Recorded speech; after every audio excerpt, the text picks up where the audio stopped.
हरिनाथ जय दरबार की जय नमः पार्वती ओम गजानन भूतगणाधिसेवितं जम्बो भयचारिभक्षणं उमासुतं शोकविनाशकारकम् नमामि सर्पादपङ्कजम् कंठे यस्य विराजते गरलं गङ्गाजलं मस्तके मामाङ्गे गिरिराजराजतनया जाया कुबेरा नन्दी स्कन्दगणाधिराजसहितं श्रीविश्वनाथ प्रभो काशी मंदिर संस्थितो गुरु या सदा मंगलम् कस्तूरी तिलकं ललाटपटले वक्षस्थले कौस्तुभम्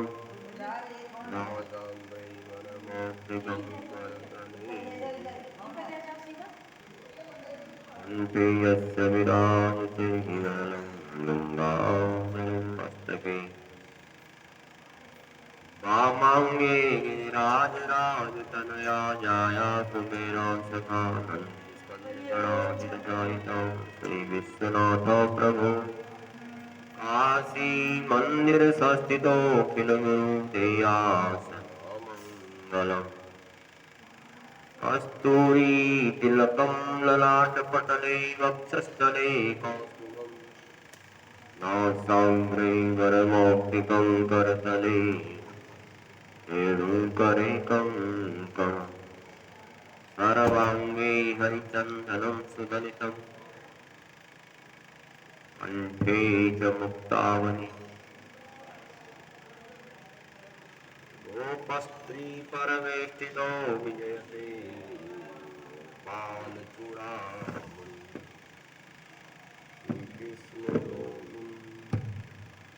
हरे मुरारी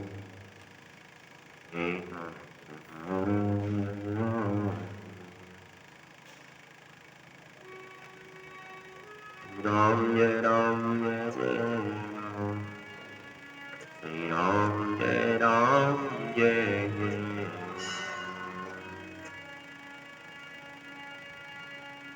श्री राम जय राम जय जय राम श्री राम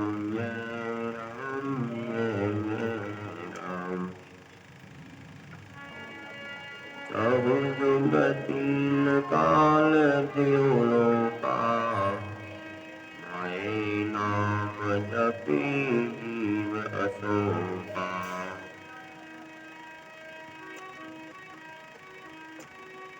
पृथ्वी महाराज सनत कुमारों को उपदेश देते हैं श्रीमद् भागवत महापुराण की प्रातःकालीन बेला में श्रीमद् भागवत कथा श्राद्ध पक्ष के अवसर पर सुखदेव पृथु महाराज को सनत कुमारों का उपदेश है। मैत्रेय जी कहते हैं पृथु महाराज के यहाँ सनकादि ऋषियों का आगमन हुआ और महाराज बड़े प्रसन्न हुए और समस्त मांगलिक वस्तुओं का से उनका स्वागत किया सनत कुमारों का पृथु महाराज ने और उनके चरण धो करके अपने महल को पवित्र किया। पृथु कहने लगे अहो आचरितम किम मे मंगलम मंगलाय नमः यस्यं वो दर्शनम हासी दुर्दशानां च योगिनीः। सनत कुमारों के चरण धोने के बाद में पृथु राजा कहते हैं कि हे मंगल मुनियों, मैंने ऐसा कौन सा पुण्य कार्य किया है जो योगियों को भी जो दुर्लभ है, बहुत श्रेष्ठ मुनियों का दर्शन आज प्राप्त हुआ है। वे गृहस्थी बड़े धन्य हैं जिनके घर में संतों का आगमन होता है। जिनके ऊपर संतों की कृपा हो जाए उसे संसार में कोई विघ्न बाधा नहीं सताती है। कहते बड़े भाग जब जानिए जब मिलने आवे संत, संत को मिलन करे सब कष्टन को अंत। सनत कुमार जी कहते हैं साधु पृष्ठम महामहाराजो सर्वभूताहितात्मना अवता विदुषा चापी साधुनाम मति स्थिति। सनत कुमार ने कहा कि हे पृथ्वी महाराज आपका प्रश्न बड़ा अत्यंत उत्तम है। संतों का स्वभाव परोपकार का ही होता है। संतों का स्वभाव परोपकार होता है। श्री राम जय राम जय जय राम जय राम जय जय राम। संत बिटप सरिता गिरिधर में परहित है तो सबन की करनी। अंत सही दुख परहित लागी पर दुख है तु असंत अभागी। संत हृदय नवनीत समाना कहाँ कविन कहे न जाना। निज परिताप द्रवहि नवनीता पर दुख द्रवहि संत पुनीता।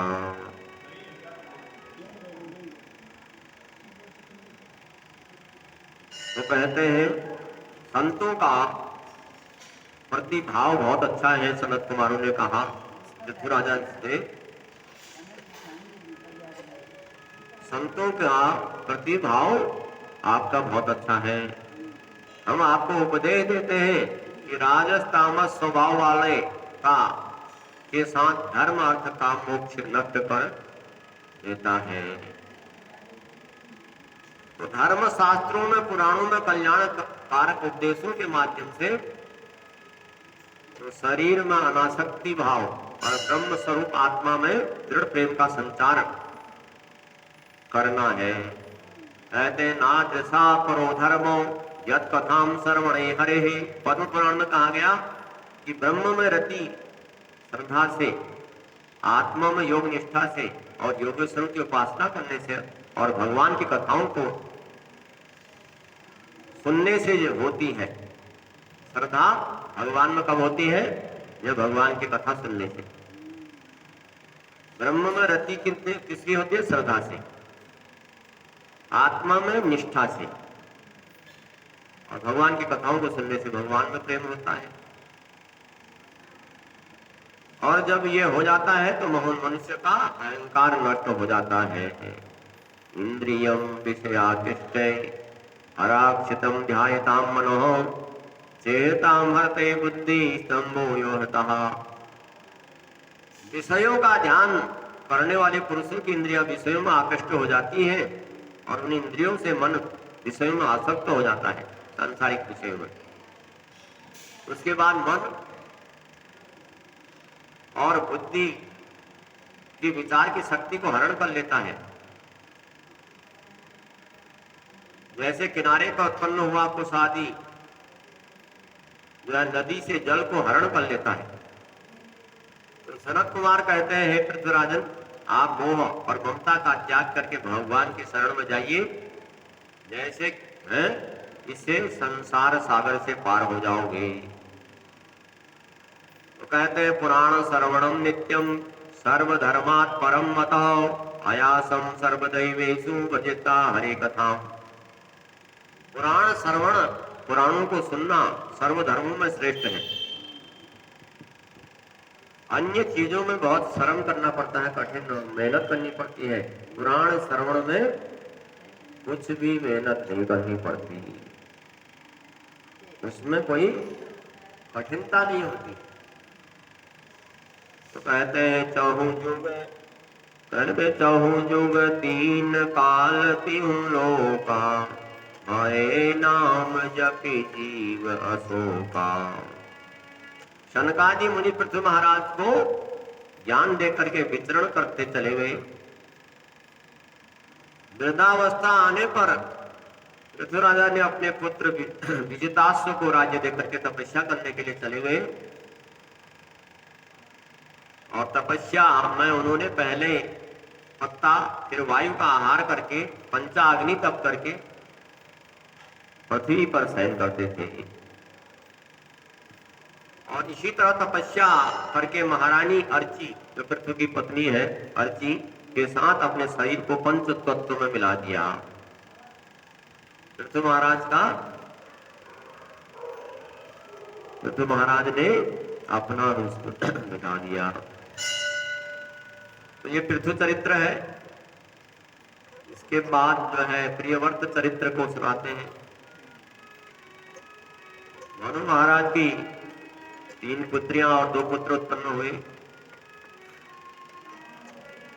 मनु और शत्रुपा के उत्तानपाद के बारे में पहले ही बता दिया चुका था। अब प्रियव्रत के बारे में बता रहे हैं। परीक्षित कहते हैं कि प्रियव्रतो भागवत आत्मराम कथम मुने गृहमतम यनमूलम करबंधं प्राह। सुखदेव जी महाराज परीक्षित राजा सुखदेव जी से कहते हैं कि महाराज परम भागवत आत्मनिर्भर प्रियव्रत घर में कैसे रमण करते थे। जो परम भागवत थे परम भक्त थे प्रियव्रत घर में कैसे रमण करते थे। क्योंकि घर के बंधन के कारण ही कर्म का बंधन और स्वरूप का ज्ञान होता है। सुखदेव जी कहते हैं कि राजन भक्ति मार्ग में चलने वालों के लिए संसार के कामों में लगा रहने पर भी भक्ति नहीं छोड़ता। जो भक्ति मार्ग में चलने वाले लोग हैं वह कार्यों में लगे रहते हैं और भक्ति करते रहते हैं। पिता की आज्ञा मान करके प्रियव्रत को प्रजा की रक्षा का भार स्वीकार करना पड़ा। प्रियव्रत कौन है? जिनके व्रत बहुत अच्छे हैं, प्रिय है, अच्छे अच्छे नियम है और वही प्रियव्रत है। तो एक बार ब्रह्मा जी प्रियव्रत महाराज के पास आए और कहने लगे, ब्रह्मा जी प्रियव्रत महाराज से कहने लगे, मैं जिसलिए आपके पास आया हूं वह परमेश्वर की आज्ञा है और जिनकी आज्ञा मैं और तुम्हारे पिता मनु मानते हैं, मैं भी मानता हूं और तुम्हारे पिता मनु भी मानते हैं, उसी के लिए मैं आपके पास आया हूं। यह शरीर परमात्मा का दिया हुआ है। ये जो मनुष्य शरीर है ये शरीर किसने दिया? परमात्मा ने। और सुख दुख परमात्मा का दिया हुआ है, उसे भोगना पड़ेगा। आप संसार के भोगों को भोगो तो अवश्य, परंतु अनासक्त भाव से। विमुक्त संगम प्रकृति से भजस्व। तो संसार में भोगना भी है और उस पर ज्यादा वो भी नहीं है, आसक्त नहीं होना। एक बार की बात है, प्रियव्रत ने सोचा कि सूर्य देव सुमेरु परिक्रमा करके छिप जाते हैं। सूर्य देव जो है सुबह उदय होते हैं और शाम को सुमेरु पर्वत के पीछे छिप जाते हैं। अब जो है प्रियव्रत सोचने लगे, अंधकार होने से भगवान की उपासना में बाधा पड़ती है। अब प्रियव्रत ने उन्होंने सूर्य के समान तेजस्वी रथ पर बैठ करके पृथ्वी की 7 परिक्रमाएं की प्रियव्रत ने, जिससे 7 समुद्र और 7 द्वीप बन गई। प्रियव्रत ने जो परिक्रमा की उससे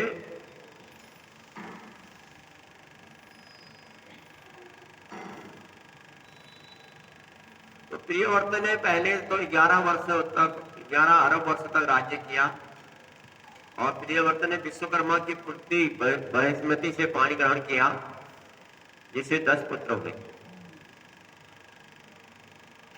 10 पुत्र और एक पुत्री ओजस्वती नाम की पैदा हुई।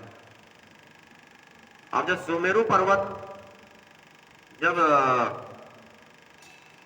तेजस्वी रथ पर, सूर्य के समान तेजस्वी रथ पर बैठ करके पृथ्वी की परिक्रमाएं 7 परिक्रमाएं की, तो 7 समुद्र पैदा हो गए उस रथ के पहियों के द्वारा। और 7 समुद्र के बीच की भूमि 7 द्वीप बन गए। एक द्वीप जम्बू द्वीप, पलक्ष द्वीप, सालमनी, कुशद्वीप और क्रौंच और साग द्वीप। तो जम्बू द्वीप क्षार का समुद्र है और पलक्ष द्वीप इक्षु रस का, इक्षु मतलब गन्ने का रस का, और सालमनी द्वीप सुरा का समुद्र है और कुश समुद्र घी का समुद्र, और 5वां क्रौंच वह है दूध का,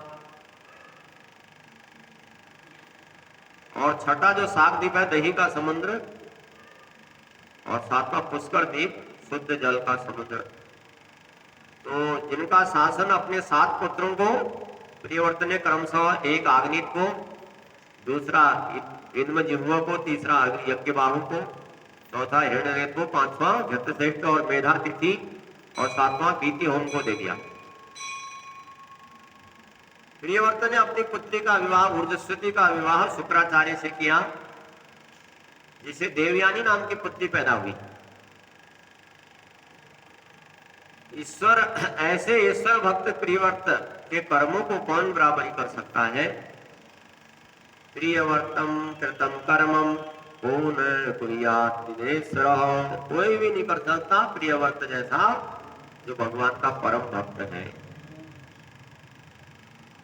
प्रियव्रत महाराज ने पृथ्वी पर परम वैभव युक्त राज्य करके अंत में सब कुछ तुझसे समझ करके भगवान का आश्रय लिया।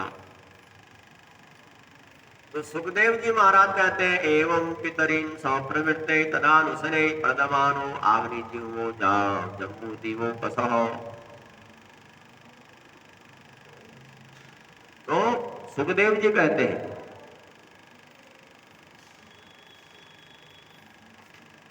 कि एवं पितरी सप्रवृत्ते तदानुसरे वर्तमानो अग्निजीवो, अपने पिता की आज्ञा में रहने वाले अग्नि ने जम्बूद्वीप निवासियों का धर्म और पुत्र की तरह शासन किया।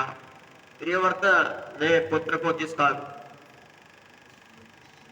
उसको सौंपा था जम्बूद्वीप को, जो भारतवर्ष में जम्बूद्वीप भारतवर्ष में है, तो जम्बूद्वीप निवासियों का आग्नित जो है धर्म के समान, पुत्र के समान पालने लगे, शासन किया। और उसने पुत्र प्राप्ति को ब्रह्मदेव की उपासना की, और ब्रह्मा जी ने प्रसन्न होकर के आग्नित को पूर्वचित्ती नाम की अप्सरा को संभोगार्थ उनके पास भेजा। जब पुत्र प्राप्ति की इच्छा हुई, ब्रह्मदेव की उपासना की, तो पुत्र प्राप्ति के लिए अप्सरा को भेजा आग्नित के पास। उससे 9 पुत्र हुए, एक नाभि, किम पुरुष, हरि, ईलावर्त, रम्यक, हिरण्यमय, कुरु, भद्रास और केतुबाल। तो आग्नित ने जम्बूद्वीप के 9 खंड करके एक खंड का राजा, एक खंड का राजा बना दिया 9 पुत्रों को। क्योंकि बंटवारा जब होता है पिता की, उसमें तो उसके जितने पुत्र होते हैं उतना टुकड़े हो जाते हैं।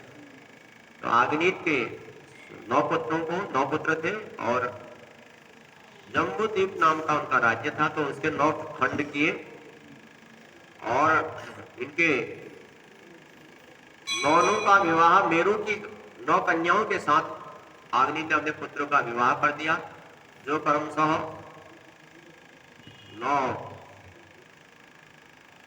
9वीं देवी पिता की आज्ञा का मान करके शासन करने लगे। सभी 9 पुत्र का विवाह कर दिया, और सबका जो है सब पिता की आज्ञा मान करके शासन करने लगे। आग्नित ने पूर्वचित्ती अप्सरा के साथ 10 करोड़ वर्ष तक भूमि और स्वर्ग के सुख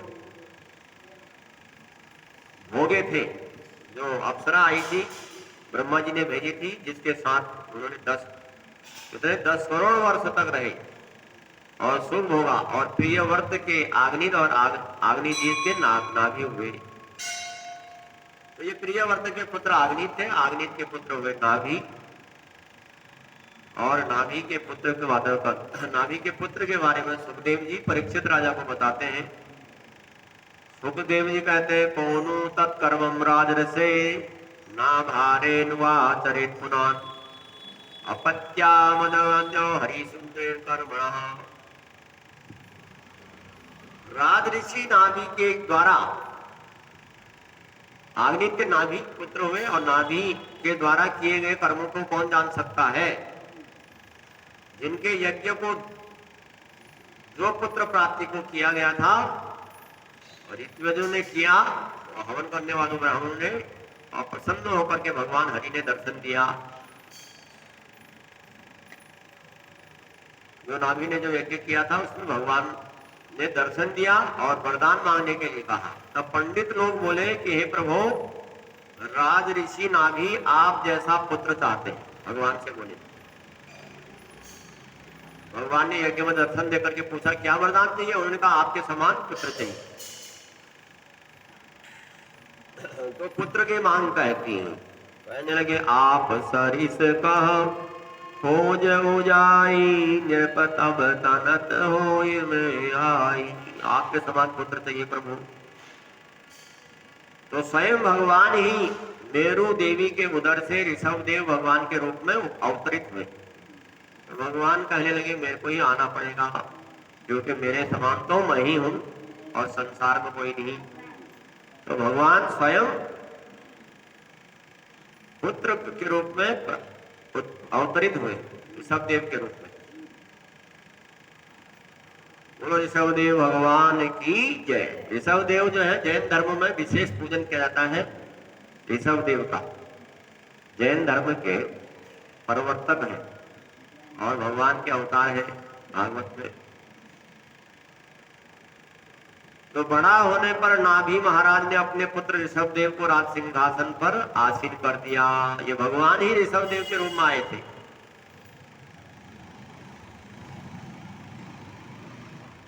पत्नी के गर्भ से, नाभि की। और तो नाभि महाराज ने ऋषभ देव को राज सिंहासन पर आसन किया। तो सर्वसमर्थ ऋषभ देव से ईर्ष्या के करके एक बार इंद्र ने वर्षा नहीं की, और ऋषभ देव जो राजा बन गए, इंद्र ने ईर्ष्या के कारण वर्षा बरसाना बंद कर दिया, क्योंकि कुछ शत्रुता मानता था इंद्र। तो ऋषभ देव ने अपनी योग माया से सारे जगह वर्षा करवा दी, अजनाब खंड में वर्षा करवा दी। तो अपने पुत्र के इस कार्य को देख करके नाभि बड़े प्रसन्न हुए और अपार हर्ष हुआ नाथ महाराज। अब तो राज्य का सारा भार ऋषभ देव को सौंप करके मेरू देवी के साथ वन में तपस्या करने के लिए नाभि चले गए। तो ऋषभ देव ने इंद्र द्वारा दी गई जयंती नाम की कन्या से विवाह किया। उसके बाद इंद्र ने क्षमा मांगी और अपनी कन्या का दान किया ऋषभ देव को।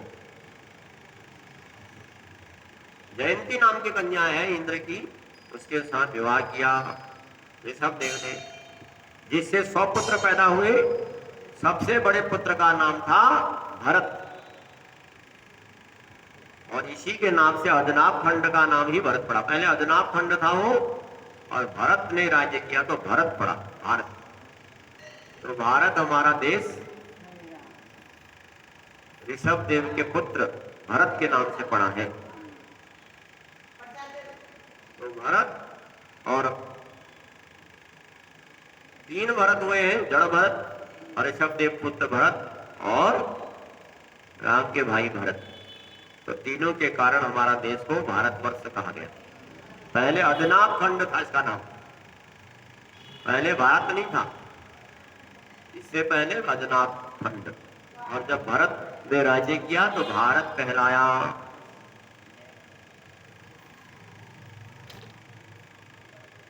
तो ये जयंती नाम की कन्या के गर्भ से उत्पन्न हुए थे। अब कहते हैं उनके छोटे 9 पुत्र, एक कृषासुत, ईलावृत, मलय, केतु, भद्रसेन, विदर्भ और टिकट पुत्र प्रमुख थे। तो इस प्रकार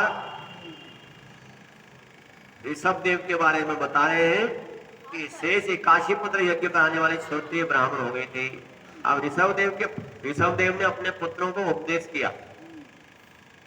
ऋषभ कहते हैं, ऋषभो वाचो नायम देहो देह भाजाम निर्कलोके कष्टान कर्म कमान हते विंग भुजाये। ऋषभ देव ने अपने पुत्रों को उपदेश दिया कि हे पुत्रों, संसार में यह मनुष्य देह विषयों के लिए योग्य नहीं है, संसार के भोगों के लिए योग्य नहीं है। शरीर तो विष्टा भोजी बराह को भी अच्छा लगता है। ये शरीर तो बराह जो विष्टा मलमूत्र विष्टा का भोजन करता है वो भी उसको भी अच्छा लगता है। इसलिए अपने पुत्रों को उपदेश दिया कि हे पुत्रों, संसारिक विषयों का चिंतन छोड़ करके भगवान की मन में मन लगाओ, तपस्या करो, अपने मन को भगवान में लगा करके मुक्त हो जाओ। गरुड़ पुराण में लिखा है कि द्वे पदे बंद मोक्षाय न मामेति मामेति च मामेति बान्धते जंतुर न मामेति प्रमुच्यते। तो कहते हैं मेरा मेरा मत कहो, मेरा कहने से बंधन होता है। कहते बंधन और मोक्ष 2 पद है, मेरा नहीं है और ये मेरा है। और जो मेरा है वह बंधन में डालती है, जो मेरा नहीं है संसार ये भगवान का किया हुआ है, किराए का है तो ऐसा मोक्ष देने वाला होता है। तो ये मन जो कहता है कि मेरा है, तो कहते हैं मन के मते न चलिए, मन के मते अनेक, जो मन को बस में करे वो साधु कोई एक। तो मन क्या है? मन पतंग मन नहीं, माने नहीं जब तक खतान खाई, जैसे विधवा स्त्री गर्भ रहे पछताही। कहते मन पक्षी जब लगी उड़े, विषय वासना माही, ज्ञान बाज की झपट में जब लगी आया नाही। तो ये शरीर पर ज्यादा ममत्व मत रखो, भगवान में लगाओ। ऋषभ देव ने अपने पुत्रों को उपदेश दिया, कहा ये मन चंचल है, मन को ज्यादा खराब मत करो। जो धन संचय से विमुख है मनुष्य महात्मा कहे जाते हैं, जो धन को ज्यादा महत्व नहीं देते, धन ही इकट्ठा नहीं करते रहते, वह मनुष्य महात्मा कहे जाते हैं। इंद्रिय प्रीति से किया गया कार्य पाप जनक है। जो इंद्रियों को तृप्त करने के लिए, अपने मन की कामनाओं को पूर्ण करने के लिए जो पाप किया जाता है वह पाप है। और जब तक मनुष्य ये नहीं चाहेगा कि इंद्रियां अपने गुणों के अनुसार गुण गुणा से वर्तनते कार्य करती है, इसी संसार के संबंध झूठे हैं। सच्चा वही रिश्ता है जो जीव मृत्यु के भय से मुक्त करके ईश्वर से मिला दे। मनुष्य को जो ईश्वर से मिला दे वही सच्चा रिश्ता है। ऋषभ देव अपने पुत्रों को उपदेश देते हैं, कहते हैं गुरु न स्यात् स्वजनो न स्यातौ, पिता न स्यात् जननी त स्यात्, देवं न तस्यान्न पतिश्च सौ, शानो मोचपेद्यो समुत्पेत मृत्युम। जो मृत्यु के भय से त्रस्त मनुष्य को मुक्त नहीं करता वह न गुरु है। गुरु कौन होता है? जो मृत्यु के भय से मन दूर कर दे। खाली गुरु को दीक्षा देने से नहीं होता, गुरु ऐसी शिक्षा दे कि मनुष्य को मौत से भी डर न लगे, वह गुरु है। कहते हैं कि वही पिता है, वही माता है, वही पति है जो मनुष्य को मुक्त कर दे। जो मुक्त न करे न माता पिता न गुरु कोई मुक्ता।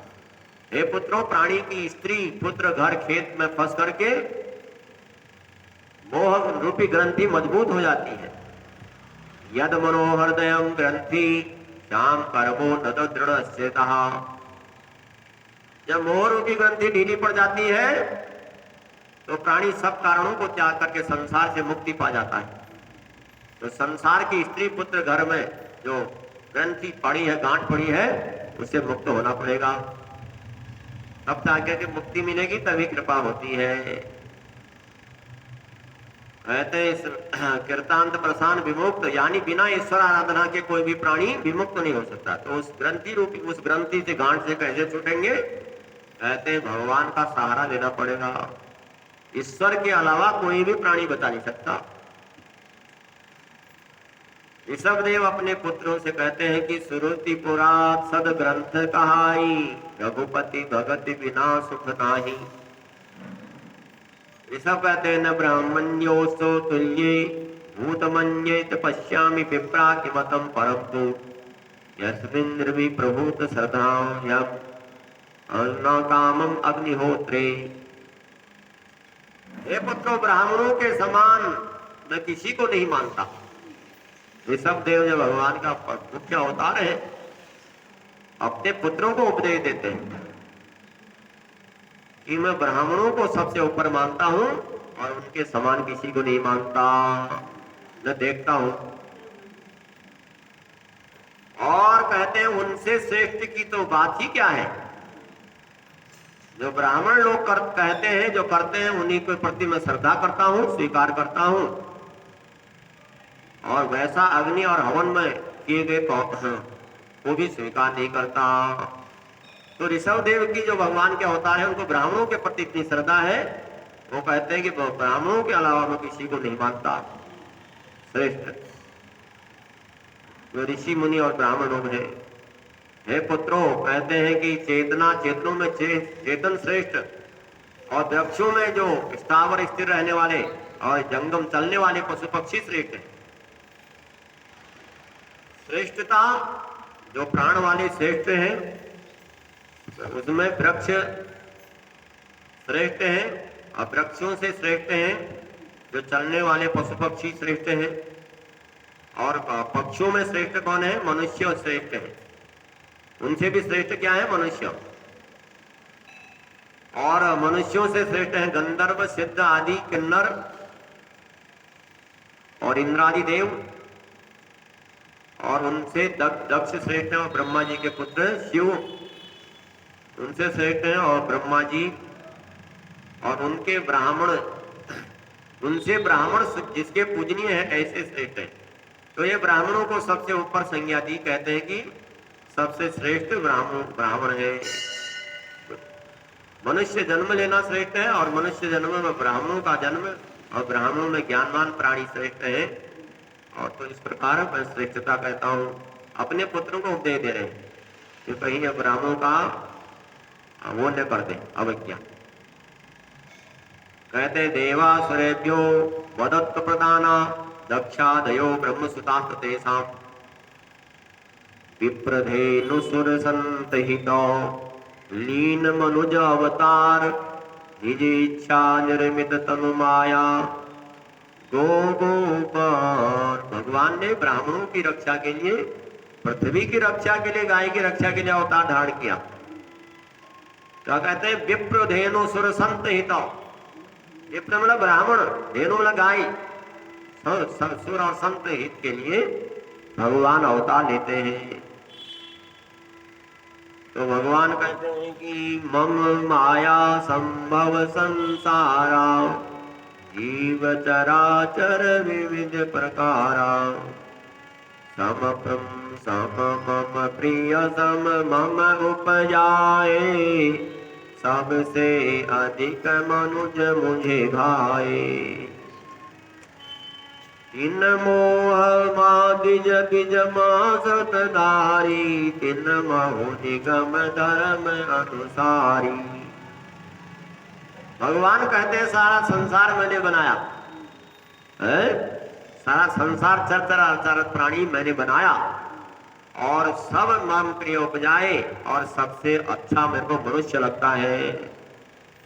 मनुष्य मुझे अधिक भाई, मानस 100 में कहा।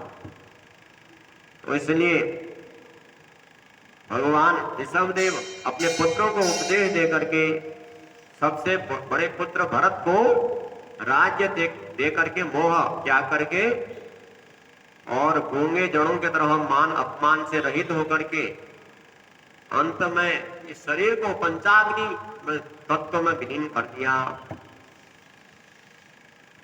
अंत में सबको फकीर बनना है, सबको छोड़ना पड़ता है। कोई जबरदस्ती छोड़े या खुद छोड़ दे, है खुद छोड़े तो भाई बहुत अच्छा है, नहीं तो डंडा मार के तो छोड़ाना ही पड़ेगा। कहते हैं जो सुख पूरो भगवान का भजन करो, जो सुख पायो राम भजन में, वो सुख नाही अमीरी में। है तो भलो बुरो सब की सुन लीजिए, करी गुजरन गरीबी में।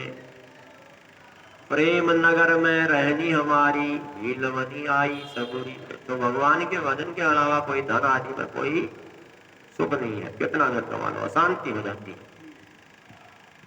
तो सुख तो तभी मिलेगा जब भगवान का भजन करेंगे। तो इसलिए कहते हैं कहत कबीर सुनो भाई साधो, साहिब मिले सबूरी में। 3 प्रकार के जीव होते हैं।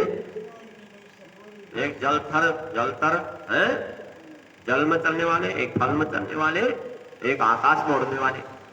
एक पृथ्वी में रहते हैं, एक आकाश में है, एक जो है थल अंदर होते हैं। तो भगवान पदार्थ नहीं देखते, भाव देखते हैं। सुखदेव जी परीक्षित राजा को कहते हैं कि भरस्तव्यम महाभागवतो यद भागवतम निधम परिपालनाय। पिता ने जब पृथ्वी पालन में नियुक्त किया भरत को, ऋषभदेव ने अपने पुत्र भरत को ताकि आज से जिनके नाम से भारत कहलाया, उन भरत को जब पृथ्वी के लिए नियुक्त किया और उनकी ही आज्ञा से विश्वरूप की पुत्री पंचजनी से उनका विवाह किया और उससे 5 पुत्र हुए। एक सुमति, दूसरा अग्राष्टभूत, तीसरा सुदर्शन, चौथा आवरण और 5 धूम्रकेतु। तो भरत जी को राजगद्दी पर बैठाया गया। भरत ने अपनी प्रजा का पालन पुत्रवत किया। महाराज भरत ने सदाचार युक्त होकर के जीवन यापन किया, अनेक प्रकार के यज्ञ किए और सभी कर्मों को भागवत भगवान पर अर्पण करते थे। जो भी कर्म करते थे अच्छा बुरा भागवत अर्पण करते थे। कहते कर नित कर ही राम पद पूजा, हरि तजी किमपि धर्म नहीं दूजा। भरत जी नित्य सत्संग में मन लगाते थे। कहते सत्संग की आधी घड़ी, सुमिरन बरस 50, बरसा बरसे 1 घड़ी, अरहट फिरे 12 मास। पड़ा रहेगा माल खजाना, छोड़ दिया त्रिया सुख जाना। पर सत्संग अभी से प्यारे, नहीं तो फिर पछताना है। इस प्रकार भरत जी ने 1 करोड़ वर्ष तक प्रजा का पालन किया और भगवान का सत्संग किया। फिर अपने पुत्रों को राज्य बांट करके सारी ममता त्याग करके गंडकी नदी जो नेपाल में बहती है उसके किनारे पर आश्रम में रह करके साधना करने लगे।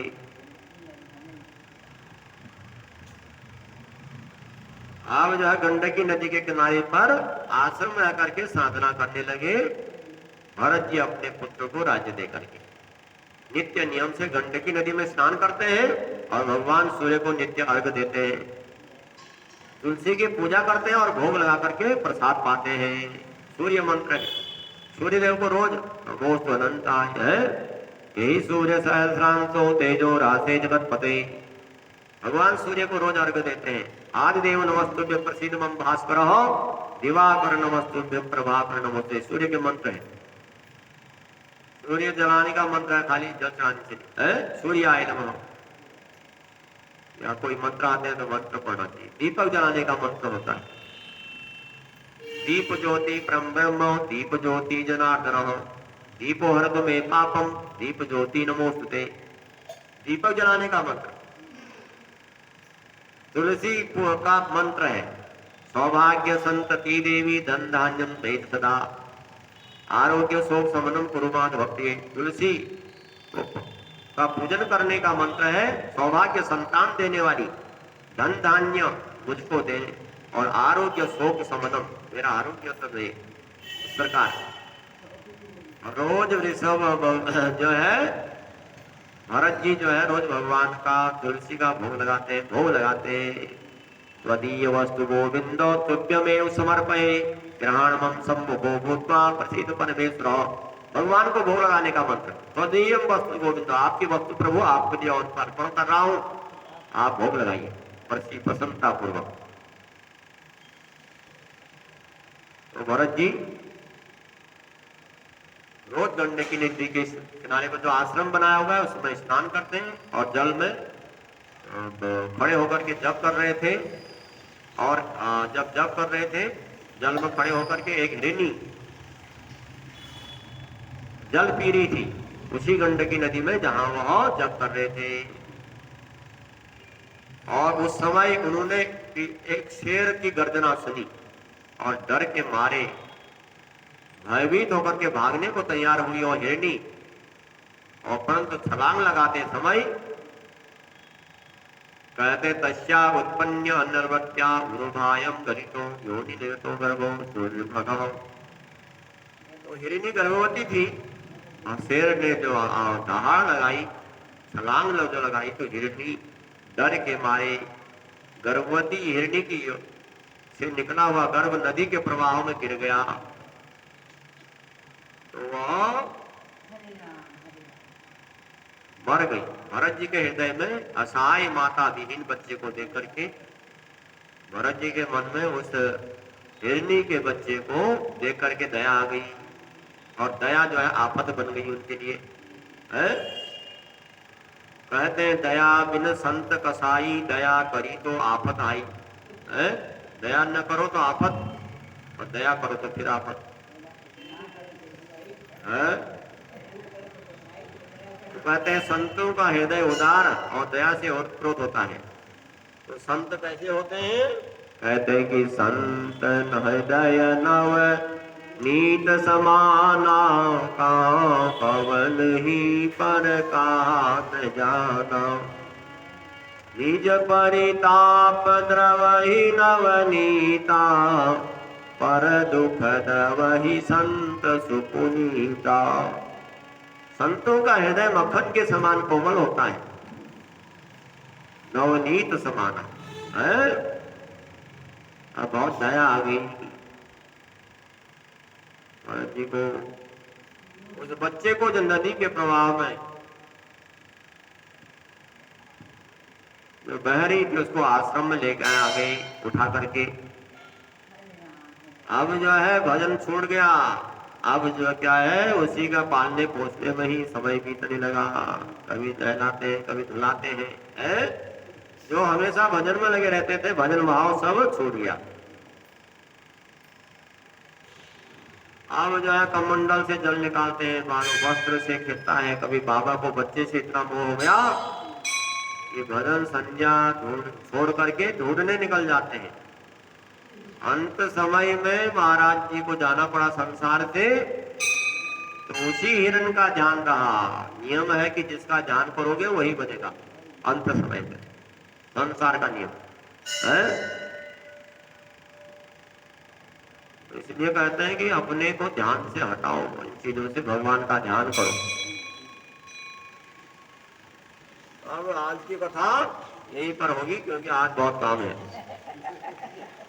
ठीक है, बोलो श्रीमद् भागवत महापुराण की जय। कथा विसर्जन हो, सुनो मीरा सदा करो कल्याण सिया।